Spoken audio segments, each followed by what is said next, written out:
नमस्कार साथियों।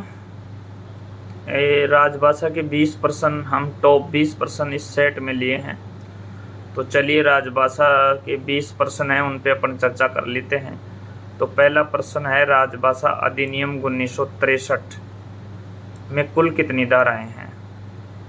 तो यहाँ मैं बता दूं साथियों, राजभाषा अधिनियम 1963 में 4 अध्याय और 9 धाराएं हैं। और ये राजभाषा अधिनियम आपके बना था 10 मई 1963 को।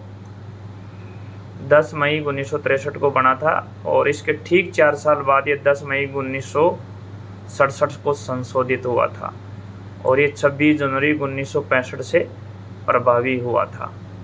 तो ये था राजभाषा अधिनियम। आपको इसमें 4 अध्याय और 9 धाराएं हैं। तो मैंने राजभाषा अधिनियम से जो आने वाले थे प्रश्न वो सारे ही मैंने बता दिया। पहला, राजभाषा अधिनियम 10 मई 1963 को बना और ये ठीक 4 साल बाद 10 मई 1967 को संशोधित हुआ और 26 जनवरी 1965 से प्रभावी हुआ और इसमें 4 अध्याय और 9 धाराएं हैं। चलिए प्रश्न नंबर 82 पे चलते हैं। संविधान के किस अनुच्छेद के अनुसार हिंदी संघ की राजभाषा है? तो 343(1) के अनुसार हिंदी संघ की राजभाषा है, जो कि देवनागरी लिपि में है। और इसका जो आर्टिकल है वो 343(1) है, याद रखिएगा साथियों। राजभाषा आयोग का गठन कब हुआ? तो ये 7 जून 1955 को हुआ और इसके प्रथम अध्यक्ष थे जो श्री बीजी खेर यानी कि बाल गंगाधर खेर थे। और ये राष्ट्रपति द्वारा 344 अनुच्छेद में इसका उल्लेख किया गया है, ध्यान रखिएगा। यहाँ राजभाषा नियमों की कुल संख्या पूछी गई है। तो राजभाषा जो नियम था वो बना था आपके 17 जुलाई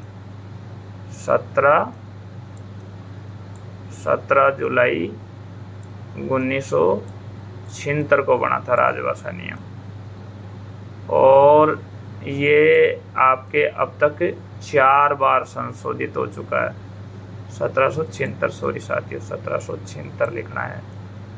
राजभाषा नियम बना था वो 17 जुलाई 1976 को बना था और ये अब तक 4 बार संशोधित हो चुका है। पहली बार ये 1987 में संशोधित हो गया, दूसरी बार 2007 में हो गया, तीसरी बार 2011 में हो गया और चौथी बार 2016 में भी ये संशोधित हो गया। और राजभाषा नियमों में जो नियमों की संख्या है वो टोटल कुल 12 नियम है राजभाषा नियमों में। तो ये आपको ध्यान रखनी है साथियों। चलिए नेक्स्ट प्रश्न है, अंतर्राष्ट्रीय संधियों और करारों को किस भाषा में तैयार किया जाना चाहिए? तो वो हिंदी और अंग्रेजी दोनों भाषाओं में तैयार किया जाना चाहिए। नेक्स्ट प्रश्न है, राजभाषा विभाग का गठन कब हुआ? तो देखिए साथियों, यहाँ राजभाषा विभाग है न कि आयोग, ये ध्यान रखिएगा, कंफ्यूज नहीं हो गएगा। तो राजभाषा विभाग का गठन 1975 में हुआ था और राजभाषा आयोग का गठन 7 जून 1955 को हुआ था, जिसके अध्यक्ष थे श्री बीजी खेर यानी बाल गंगाधर खेर। नेक्स्ट प्रश्न है, संविधान के किन अनुच्छेदों में राजभाषा का उल्लेख है? तो राजभाषा का जो उल्लेख है वो निम्न अनुच्छेदों में है, 343 से 351 अनुच्छेद तो ये हैं। और आपके विधानमंडलों का हिंदी में तो ये 210 है और संसद में 120 है। तो ये कुल मिला के 11 अनुच्छेद हो गए, 9 और 2 ये टोटल 11 अनुच्छेद हो गए। ध्यान रखिएगा साथियों, बहुत ही इंपॉर्टेंट प्रश्न है। केंद्रीय अनुवाद ब्यूरो की स्थापना कब हुई? तो ये 1/10/1971 की हुई थी साथियों। 1/10/1971 को केंद्रीय अनुवाद ब्यूरो की स्थापना हुई थी, आप याद रखिएगा। अभी तारीख महीना 1971 को हुई थी और इसका मुख्यालय आपके मुंबई में है, ध्यान रखिएगा साथियों। मुख्यालय नई दिल्ली में।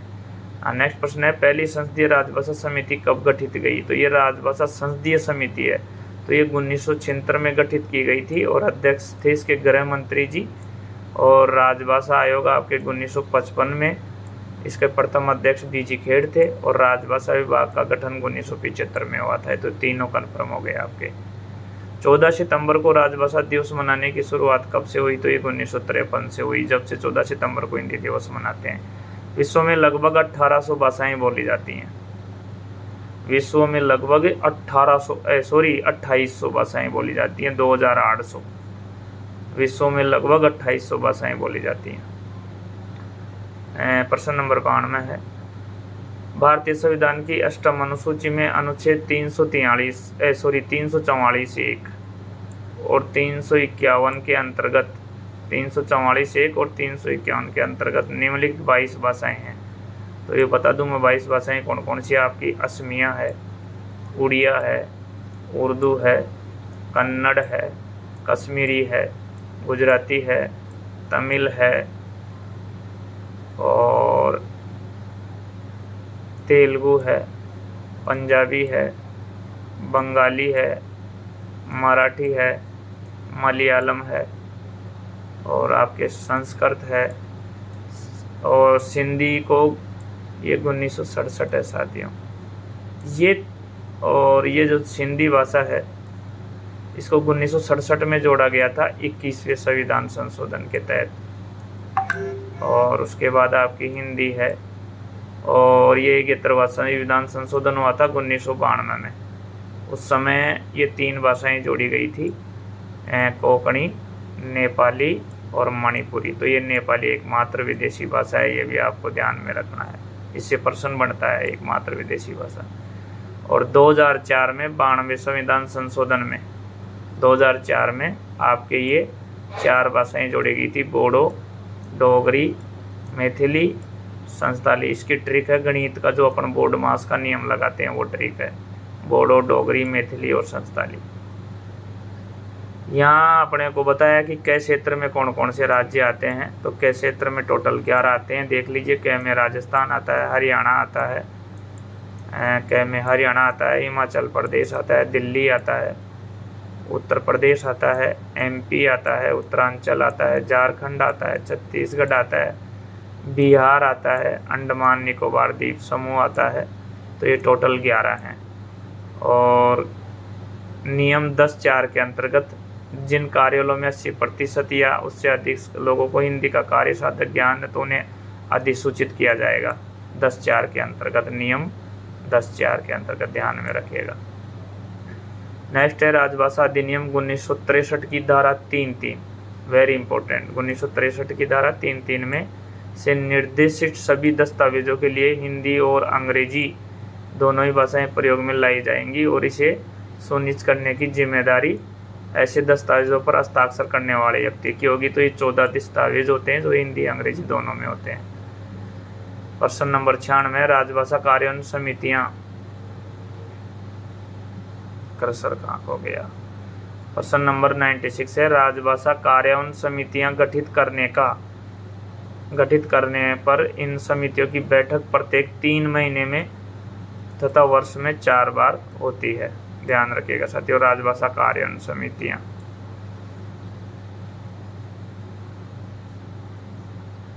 नेक्स्ट प्रश्न है, यह है हिंदी शिक्षण योजना के अंतर्गत कर्मचारियों के लिए 3 पाठ्यक्रम तय किए गए हैं, प्रबोध, प्रवीण और प्राज्ञ, तथा उनका लेवल क्या है, उनके प्रशिक्षण की अवधि क्या है। तो ये 3 पाठ्यक्रम हैं और प्रबोध है जो प्रारंभिक पाठ्यक्रम है, और एक प्रवीण है और एक प्राज्ञ है। और इनका लेवल ये है कि ये प्रबोध प्राइमरी लेवल का है, प्रवीण मिडिल लेवल का है और प्राज्ञ आपके सेकेंडरी तक लेवल का है। तो चलिए, ये दोबारा कैसे आ गया 93 में।